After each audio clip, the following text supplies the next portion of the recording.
বিয়ের বাড়ি শেষ করে আমরা পরের দিনই সবাই বেরিয়ে পড়েছিলাম। ২৪ ঘন্টা হয়নি আমরা এসেছি।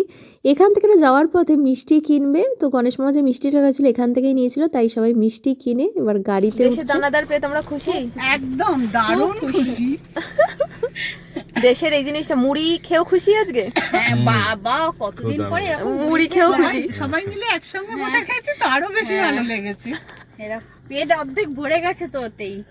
পুরোনো জায়গায় ফিরে যাচ্ছ বলো তোমরা? একদম রে, অনেক স্মৃতি। এই যে এখানে জেঠুর দোকানটা কত দূর যায়, এই তো ফেলে এসেছি তাহলে। ও পিছন দিকে আগে ফেলে এসেছি। এই ওই বাড়িটা আছে হ্যাঁ অপোজিটে। ও চলো এবার বেরোনো যাক, আবার রেগুলার রুটিনে ফিরে যাও। কালকে আসছি আজকে আবার বাড়ি ফেরা। হ্যাঁ বেরোবার পথেই এই জায়গাটা পড়লো, সেটা হচ্ছে এখানে হচ্ছে আমাদের দাদুদের একটা জায়গা আছে, সেই জমিটাই এখন দেখতে এসেছে।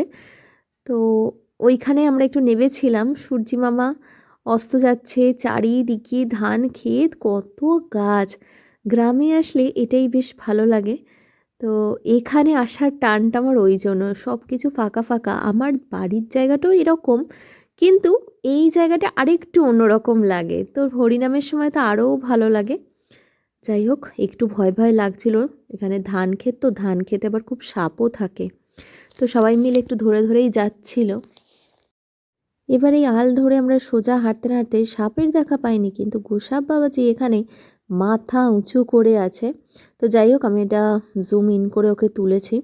অনেকটা দূরেই আছে এখান থেকে, আমাদের এখানেও এগুলো দেখা যায়, ঠিক আছে। আমি সেজন্য অতটা ভয় পাইনি, দূরে আছে বলে ওরা ভয় পাইনি, কাছে থাকলে আমি ভয়ই পেতাম যদিও। যাই হোক, এখানে চারিদিকে ধান ক্ষেত। আমি আর বেশিক্ষণ দাঁড়ানোটা ভালো বুঝছি না, কারণ শুনলাম নাকি ধান খেতে প্রচুর সাপ থাকে।